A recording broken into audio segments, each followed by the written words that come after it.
you're going to want to take notes for this. If you can, take out a pen, piece of paper, your notes app. If you're walking around or driving around while listening to this, then I really recommend that you stop multitasking, because this episode really came from the heart. I sat down to the mic, not really knowing where this conversation was going to go, and it was a really powerful one. Today, I'm sharing with you 5 things that I needed to do, I needed to change in order to heal from my eating disorder. And like I said, I really spoke from the heart, and these are things that I truly think that can make a massive impact if you started doing these things now. And it's something that I wish that I could go back and tell my younger self. So I was thinking about if I had to go back to when I was 21, 22, and I was at the deepest in my eating disorder, and I felt so alone and so ashamed and so isolated. What would I need to tell that person? Because I know that a lot of you might be that person right now, feeling alone and isolated in your food challenges and not knowing how to get unstuck. And so these are the 5 things that I would tell my younger self, and 5 things that I would tell you if I could talk to you and kind of shake you and shake that old version of myself to get her to start moving in the right direction, moving towards a life of freedom around food, moving towards a life as an intuitive eater where food is no longer something that is on my mind. It is something that I enjoy. It's something that makes me feel relaxed and peaceful and excited instead of anxious and frustrated and overwhelmed and confused. So what needs to happen to get there? So the first thing that I had to do to heal my relationship with food, and at the time, I also want to just note, I didn't know what my relationship with food even meant.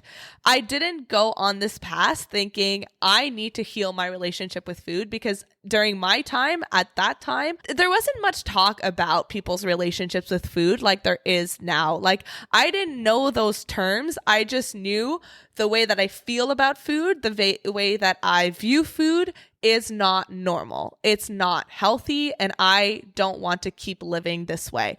I don't think that I should be feeling this anxious and this stressed out and this guilty around food. I don't think that this is normal. But again, at the time, no one was talking about this, and so I didn't have the vocabulary to really know what I was doing. But I did know one thing, which was something needs to change. And if you know my story, it was really when I hit my rock bottom the summer before I left for Italy, before I made that decision to go to Italy, when I was binging more than ever before, and I was losing friends, no longer going out to restaurants because food stressed me out so much. And there was that incident where I was at my sister's baby shower. I was becoming an aunt for the first time, and all I can remember is being by the buffet table all day and feeling sick and feeling shame and feeling guilt, and a day that should have been, you know, one of the best days. I was becoming an aunt, really turned into something sour. And I did not want more family events, more social gatherings, more joyful things happening in my life to be ruined because of my relationship with food and my body. I knew that I didn't want to raise a family if I ever wanted kids and not be able to have Sunday morning brunch with my kids because I was so afraid of eating maple syrup because there'd be too much sugar in it. Like, that's really what I thought about. I thought about my future, and if I kept living this way, was that something that I could tolerate? And the answer was no. And I knew that breaking free from my compulsions around food, from my obsessions with food, from my mentality that was accumulated over years of dieting and reading nutrition books and getting super down in the nitty gritty about food and calorie counting, I knew that undoing all of that was not going to be easy. I knew it would be uncomfortable. And so the first thing that I had to do was I had to get uncomfortable. I had to get uncomfortable. I had to acknowledge the fact that stepping out of my comfort zone of rules and restrictions and over exercising, not saying that comfort zone was comfortable. It was not. It was very uncomfortable, but it was comfortable in the sense that it was familiar. It was what I knew. I didn't know anything else. And I knew that if I wanted to know something else, if I wanted to know a healthy relationship with food, if I wanted to be able to feel normal around food, because I knew it was possible. I knew people around me were doing it. And I remember looking at my friends who didn't seem to have the stressors and the anxiety around food. And I used to think about them like, oh God, I wish I could eat normally like them. And so I knew it was possible. I just knew that I would have to unlearn a lot and I would have to rewire my brain, which would be uncomfortable. And part of that discomfort was deciding to go to Italy. As you may know, when I hit my rock bottom, I was presented with the opportunity to go work in Italy for the summer as an au pair. And I almost didn't go because when I thought about going, I was feeling really anxious and stressed out about the food and the possibility of gaining weight. And I have to tell you that at the time, I was underweight. I was under my set point weight. I was not at a weight that I should be at. But because I was over exercising and restricting food and under eating and tired all the time, I was at that weight and I thought that it wasn't enough. And so the thought of going to Italy made me nervous to gain weight because then I would have to eat carbs and cheese. And it might sound silly to you to hear that I would, quote unquote, have to eat these things because someone else would be like, Italian food, sign me up. And that is how I feel now. But at the time, part of it was stressful. And it was realizing that I was so scared of food. I was so scared of gaining weight that I would hold myself back from going on an opportunity of a lifetime. This big value of mine was travel. And yet none of my actions would align with that if I didn't do this, right? I knew that if I said that all of these things were important to me, but then my actions didn't align with that, I would not be living in integrity. And that's something that's really important to me. And I wasn't going to create the life that I wanted to live. Point blank, it takes getting uncomfortable before you can get comfortable again. It takes getting uncomfortable to create the life that you truly want to live. And I don't think that enough people tell you that.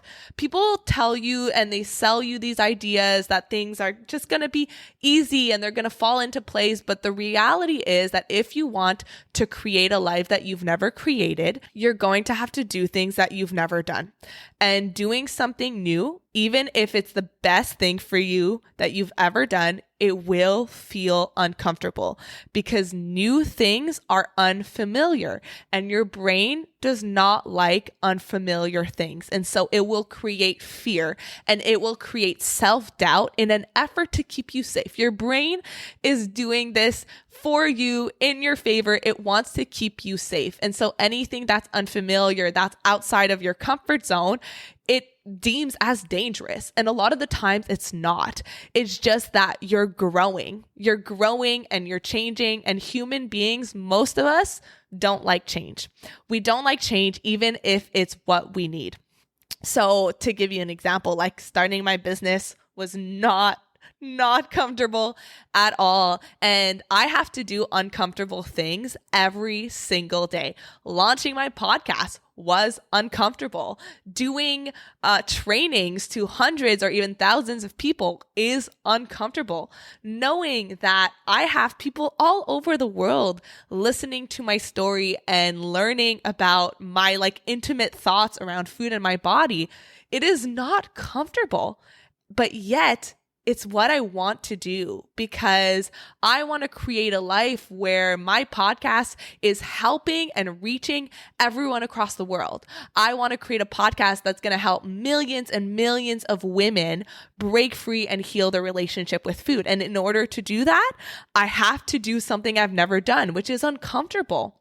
And if I want to create a life where I am educating and I'm inspiring and I'm really changing people's lives, then I have to do things that are uncomfortable. I'm not a huge fan of public speaking. I don't think anyone is, but everyone you know who has an extraordinary life or who has a life that is just simply happy and peaceful, they've done things that have been uncomfortable.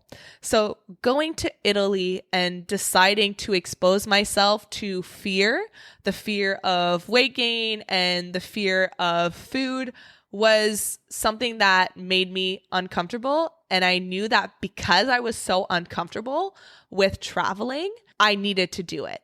And that could be a question that you can ask yourself as well is, does the thought of eating all foods and allowing yourself to have maybe a piece of chocolate every day, or having cookies in the house, or eating fun foods every day and not restricting yourself, if the thought of doing those things make you uncomfortable, then that is a sign that you need to do them. That is a sign, like really connect the dots here. If the thought of having a balanced way of eating, if the thought of eating quote unquote bad foods, if the thought of letting go of diet culture makes me uncomfortable, then what does that say about my current relationship with food? What does that say about the kind of actions that I truly need to take moving forward in order to not be so uncomfortable by something that should not be uncomfortable? The thought of traveling to Italy should not have made me uncomfortable for the reasons that it made me uncomfortable. I wasn't nervous about not speaking a single word of Italian. I wasn't worried about the culture shock. I wasn't worried about going alone to a country that I didn't know anyone there. No. None of those things were my worries at the time. A fear of eating bread, cheese, gelatos, cannolis, that's what made me uncomfortable because I was scared that I would gain weight. So number one thing had to do was get uncomfortable. Now, the second thing that I had to do was I had to take responsibility. I had to take responsibility for the fact that no one was coming to save me, that no one was coming to take my hand and throw me into therapy or a support group or make any kind of decisions that would be required for me to heal. And as lonely as the phrase "no one is going to save you" can sound, it is also really empowering, because then you can really recognize that you have all the power here. You get to make the decision. And I wish that more people really sat with that idea and acknowledge that we all have the power and the responsibility to change if that's what we want. When I hit my rock bottom, and I knew that something needed to change, I also knew that I had to take responsibility for it. I had to make the decision for something to be different, and I had to go after that discomfort to make it happen. The third thing that I had to do was I had to start acting with urgency. And what I mean by that is that it's so easy to say tomorrow. It is so easy to say one day. It is so easy to say, I'll do it when.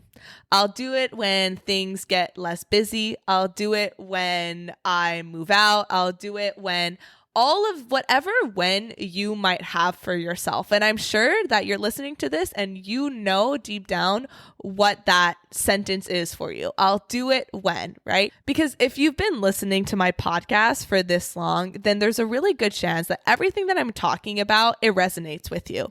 It clicks with you. It makes sense to you.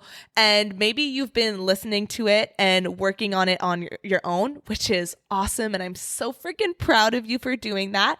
And you're making progress, and maybe it's not going as fast as you would like. And maybe you are falling back into some old mindsets. That does happen, but you're trying and you're doing your best. That's awesome.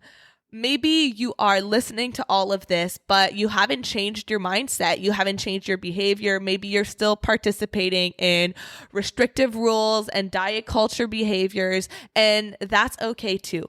But if you're listening up to this point, then it's likely because things make sense for you. And you also probably know that it's going to take some work, that it's not going to be an overnight process, and that it's going to take some discomfort. It might require some support, and that can seem like an overwhelming task. A lot of people will look at the thought of going on an intuitive eating journey and learning years and years of diet culture as this really tall mountain that's hard to climb. That seems impossible to climb. And so people never start. We never start because we're only looking at how far we have left to go, instead of just recognizing that every day is going to get a little bit better, or you're going to learn something. And so I knew that I needed to act with a sense of urgency and stop saying one day. Because at that time I was in university and I had booked an appointment with the school therapist like 3 or 4 times, and then I would cancel and I would think, you know what? I'm not sick enough. I don't need help. Like, I can figure this out. And so I kept delaying it. I kept delaying it and I kept pushing it off and saying that one day, or really thinking that I would be able to just figure this out and it would just start clicking for me one day.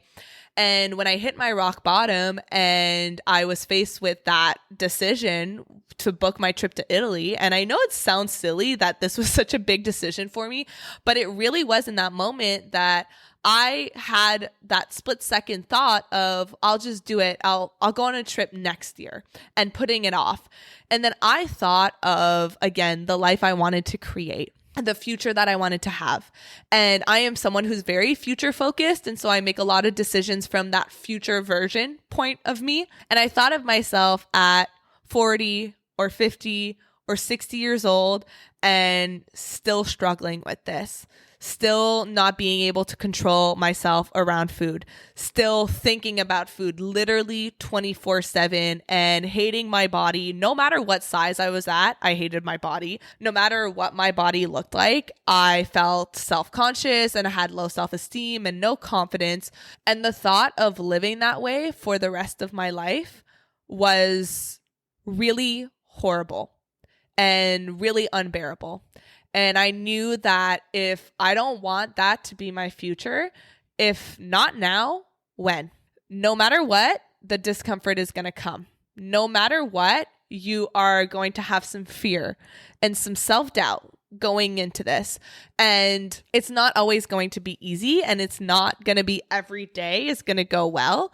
But if you can just start, and if you can just start learning and making progress, and you're serious about doing this, right? Like, you don't do half-ass, you really look within and you start doing the work, then you're better off starting now, because the best time to plant a tree was 20 years ago.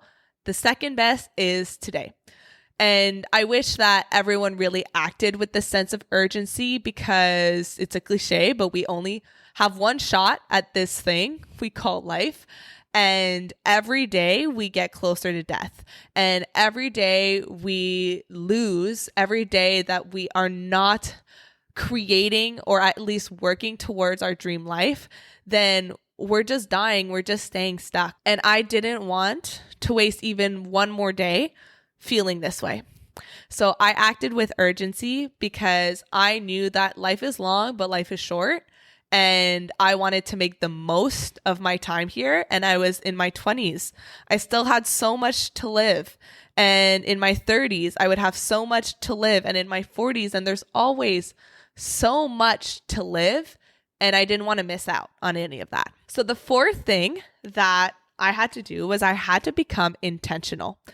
I didn't think that things would just happen by accident. I didn't think that things would just happen for me.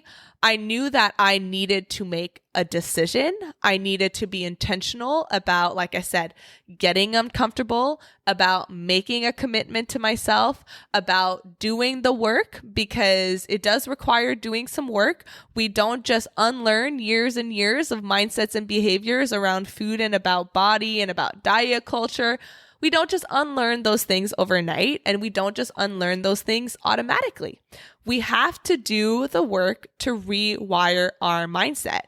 We really do. That's how it works. We need to do the work to question what we think we know about the world, because our current state of reality, right? Like when you're in diet culture, we don't really question what we're doing so much. We don't get critical. We just kind of go along with it because that's what everyone else is doing. And I knew I needed to be intentional about swimming against the stream, swimming against what is the society norm. Because right now, unfortunately, at the time that this podcast is recorded, diet culture is still the majority. I was at the movie theater over the weekend and I saw an ad for Ozempic in the movie theater. And I got so angry because people are taking this without being told of the very real side effects of it and thinking that this will just solve all of their issues. And this is just the latest movement, right? We had Slim Fast. We had the 90s where it was Special K commercials, and we had the Weight Watchers and the Noom, and this is just the latest thing. And so diet culture is everywhere, and I had to get intentional about breaking free from that because I knew that the rest of my life would not be happy if I spent it in that. Because diet culture, this system of belief that prioritizes the size of your body over your health and well-being, a culture that demonizes certain types of bodies and certain types of foods and makes you feel guilty and ashamed of yourself and overwhelmed and not trusting yourself. This was not a kind of culture, even if it's the majority, even if it's what most people are following, that is not the kind of culture that I wanted to live in. And I had to become intentional about breaking free from that. And then the very last thing that I had to do in order to heal from my eating disorder is I started operating from a place of possibility instead of fear. Luke and I were having a conversation about this over the weekend, that everyone, myself included, we have innate instinct to go to the worst case scenario. What if this fails? What if I'm not good at it? What if I make a fool of myself? What if people disagree? What if we go to the worst case scenario and we operate from a place of fear? And again, it's perfectly normal. Our brain will offer all of these excuses that feel really valid in the moment. We think like it makes so much sense that we have all of these fears because we will use experiences from our past, and our brains is going to get really creative at making these excuses feel real and feel valid because we don't want to put ourselves out there and risk failure and risk not being good at something, because not because of the failure itself, but because of what we make it mean. If I were to start a business, again, came with a lot of fear, right? A lot of what if this doesn't work? What if I don't know what I'm doing? And I had the choice to listen to that voice. I could have listened to that voice and I could have kept working in a office, working at an Excel spreadsheet, not feeling like I was achieving my fullest potential. And that would have been easier because I would have gotten a consistent paycheck and I would have had someone telling me what to do, and it would have been easier. It wouldn't have been happier though, right? What is easier doesn't always make you feel happier. And I decided that even in the face of fear, even if there was a possibility of me failing, of me not being good at this, the only way that that is really going to affect me is if I give it meaning. If I look at me not knowing how to do something or me taking some time setting up my business, if I looked at that as a sign that there was something wrong with me, that I was a failure, then yeah, if I give it that meaning, I choose to do that and I choose to make it a terrible experience. But if I were to look at me not being good at something in the beginning as a sign that I'm learning, that I'm in the brand new stages of starting a business, if I looked at the fact that I'm going to have a lot to learn and I know that I can, and I know that I will because I want to, and I have a reason that's deep enough for me to do it, then I get to be a little bit less afraid of those what ifs, because they don't mean anything until you give it meaning. And so if right now you're thinking about doing the work to heal your relationship with food, to break free from diet culture, if you're thinking about doing that and you have all of those fears, what if it doesn't work for me? What if I lose control? What if I end up worse off? What if you're operating from a place of fear, not from a place of possibility? And listening to those fears will be easier. It will not be happier, but it will be easier because then it gets us off the hook. Then we get to stay doing what we've always done. That's what insanity is, right? Doing the same thing over and over again and expecting different results. It is easier though, because again, we don't have to take responsibility for making a change. And was the second thing that I talked about that I needed to do, was take responsibility. And so looping back to the last thing, operating from a place of possibility instead of a place of fear, I had to look at what I was going to gain when I went on this journey, when I did the work to rewire my relationship with food. What kind of life was I going to be able to live? What experiences would I have that I don't have right now? And how would those experiences feel to me? How would my relationships improve? Relationship with my siblings and my parents, because when you're obsessed with food and when you have a very bad relationship with food, you tend to be more moody. You tend to be more tired. You tend to have less energy, less patience, and also just less mental space to be there for other people because you're always living in your head. And so I needed to look at, how are my relationships going to change and improve? How are my friendships going to change? How is my love life going to be improved and impacted? Because at the time, like dating, that was not an option for me because I was so in my head and I was so self-conscious and I didn't have the mental space for that whatsoever. So how would my life be enriched when I felt more comfortable in my skin, where I had more peace of mind, more space in my mind?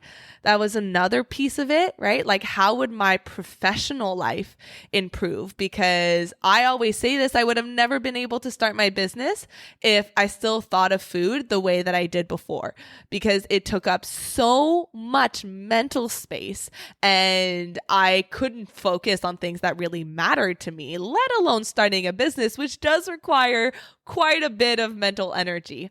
And here I am years later, so thankful that I did that work back then, because it freed that mental space to focus on things that move my life forward and towards my optimal potential and my passion and my mission in life, which was always just to help people. And I knew that when I was working in an office, I did not fit in. It was not my atmosphere. And it is for some people. I just knew in my gut, this is not what I was meant to do. It was really like this intuition that was speaking to me. And so I operated from that place of what will be possible? What will I gain? How will my life improve? Instead of the worst case scenarios. Because we can always, with every decision, decide to look at the worst case scenario. What if it doesn't work? But it's a lot harder and more uncomfortable to actually think, but what if it does? What if this is the best decision that I ever make? What if my future self is going to be telling my past self, you should have done this years ago? What if this is the thing that could change the trajectory of the rest of my life, of my relationship's life, of my kids' lives? I remember I was once talking to a woman who had applied for the academy, and she was telling me about how her relationship with food and with diet was affecting her. And she had told me that if she didn't fix this now, it would not only keep causing her mental and physical harm and the emotional baggage that comes along with it, but it would also translate to her daughter developing an eating disorder, because she was already seeing the beginning stages of that, which was really hard for that woman who was on the call with me to see. And she knew that it was because of the way that she had behaved around food and her patterns with dieting, and the thought of that being passed down to her daughter was terrifying to her. So operating from that place of what if this changes everything in the best way possible, and not thinking that it's going to be always comfortable and easy. That's not what I'm saying. But with stepping out of your comfort zone comes the highest highs. And I wanted to pull up just a few of the highs and the wins that I've heard from the women in the academy. I actually pulled up a weekly update form, which you get every week, and you answer your wins and your challenges and your questions.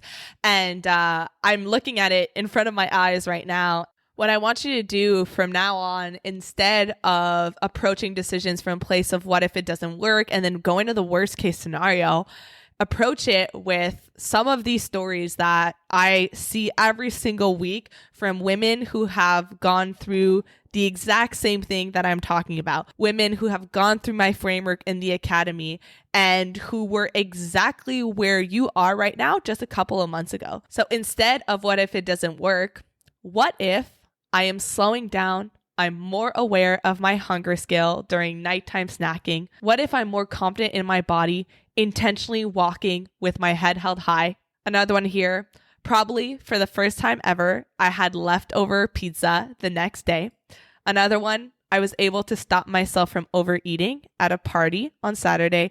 I didn't even drink too much because I now know I don't like how it feels when I do. Another one, no food guilt at all, even if I overeat at a meal. I know how to understand it, how to understand how it happens, and what to do moving forward. Another one, I took a picture with a friend, and usually I stay away from cameras as much as possible, but now I know that I want pictures in my life. Another one, I'm enjoying food so much more. No matter what I'm eating, I genuinely savor each bite. And finally, I've been concentrating on how I feel rather than how I look. So what I encourage you to do is, if you're up for it, although I do recommend that you do this exercise, is take out a pen, the notes app on your phone, or anywhere that you can write down some notes, and ask yourself this question and journal and reflect on this question. What if I operated from a place of possibility instead of from a place of fear? And on one column, you can write all of the reasons why you're thinking you shouldn't be doing this. What if I fail? What if there's something wrong with me? What if I'm the exception for whom it doesn't work? What if I lose control? What if I gain weight? What if people disagree? What if someone else says something? Like, whatever your brain is coming up with, put that on one column, one side of the paper. And then that is going to be your fear column. The fear, the ego, your brain trying to keep you in your comfort zone and trying to keep you quote unquote safe or away from growth and stuck. And then on the other side, what if, and then all of the things that you could gain from healing your relationship with food. And write down as many as you want, as long as you're living from a place of possibility, from hope, from love, and then start making decisions from that place, not from fear, but from possibility. So those are the 5 things that I needed to do in order to heal from my eating disorder and truly just changed my life, because I would say that who I was prior to that and after are completely two different people, two different lives. I don't even recognize that person anymore. So to recap, the first one was I got uncomfortable. The second is I took responsibility. The third is I acted with urgency. The fourth is I became intentional. And the fifth is I started operating from possibility instead of fear. All right, my friend, I love you so much. You're incredible. You can do this. You can get uncomfortable. You can do hard things. That's something I tell myself every day. You can do hard things. And what better day to start than today? Have an awesome rest of your day, and I'll talk to you soon. Thank you so much for listening to today's episode. If you found it valuable, I would love if you would share it with someone you know that could benefit. If you're loving the show, don't forget to subscribe over on Apple Podcasts so you don't miss a single episode. I really love hearing feedback from you, so please leave a rating and review over on Apple to help us get in the ears of more people who need it the most. Finally, come hang out with me on Instagram at Sabrina Magna Health for more educational content and get up close and personal with me. Thank you so much for being here, and I'll see you on the next episode.